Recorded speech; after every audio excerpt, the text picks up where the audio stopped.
Olá, alunos do curso de comissários de voo e candidatos ao exame da ANAC para comissários de voo. Sou o professor Hélio e esta é mais uma de nossas aulas de apoio aos estudos das disciplinas do exame da ANAC.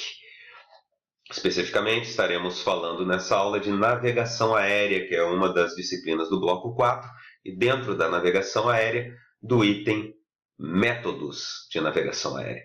Nós vimos que a navegação aérea é a ciência, é a arte de se conduzir uma aeronave de um ponto ao outro da superfície da Terra. Para realizar essa condução da aeronave de um ponto ao outro da superfície da Terra, conhecendo-se a posição, a localização da aeronave a cada momento, nós utilizamos métodos de navegação aérea. A maioria desses métodos é herança da navegação marítima, os nomes, inclusive, são heranças da navegação marítima. Alguns são mais usados, outros menos usados, alguns nem são usados atualmente.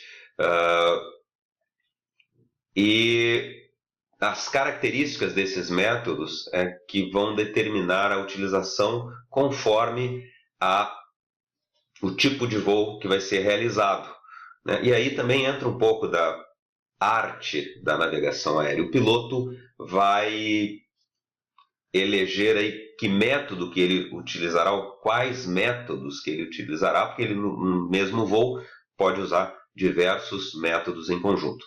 O que você precisa saber? Você precisa saber o nome dos 6 métodos que nós vamos falar agora e o conceito de cada um desses métodos. O primeiro método é o método visual, que é o método de navegação que nós usamos quando nós caminhamos na cidade, quando nós andamos de carro, bicicleta, cavalo, motocicleta. Tá? O método de navegação visual é aquele no qual o navegador identifica sua posição no espaço, na trajetória, através da observação de pontos significativos no terreno. Então, o aviador, o piloto, vai observar no terreno acidentes geográficos, rios, montanhas, litoral, vales, florestas, desertos, ou construções do ser humano, estradas, redes elétricas, edifícios, né, edificações. Tá? Este método vai ser usado em voos de altitude baixa o suficiente para que se possa enxergar e identificar esses pontos significativos e também em velocidade baixa o suficiente para que isso seja possível. Dificuldade desse método quando ele é perguntado em prova. São os outros 2 nomes que não são tão elucidativos, né? Método visual, de visão, tudo bem. Mas ele também é conhecido como navegação por contato ou praticagem. Tá? Isso aí, herança da navegação marítima, que é aquela navegação que o navio estava sempre em contato visual com o litoral, com referências visuais. Mas e o que acontece se nós precisarmos realizar um voo em que não é possível a identificação desses objetos? Então nós podemos usar outros métodos. Um deles é o método de navegação rádio ou radiogoniométrico, bastante usado hoje em dia, porque ele tem a vantagem de, por exemplo, o método visual precisa de uma condição meteorológica favorável para que se possa enxergar. O método de navegação rádio pode ser usado no voo por instrumentos, sem as condições visuais. O método de navegação rádio se utiliza da emissão de ondas de rádio por estações previamente instaladas no terreno com essa finalidade. Tá? Inicialmente eram estações de rádio normal, dessas rádios que nós usamos para ouvir música, mas existem hoje em dia estações que são exclusivamente dedicadas à navegação aérea. Ao invés de emitir música, emitem a identificação em código Morse das estações. Tá? Esse método é o chamado método da navegação rádio ou radiogoniométrica.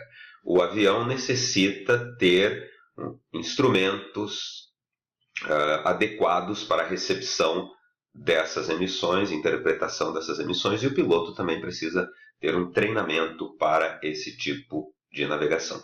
Um outro método de navegação utilizado é aquele no qual o piloto, conhecendo a sua posição inicial, estima a próxima posição baseado na sua direção e na sua velocidade e tempo de voo.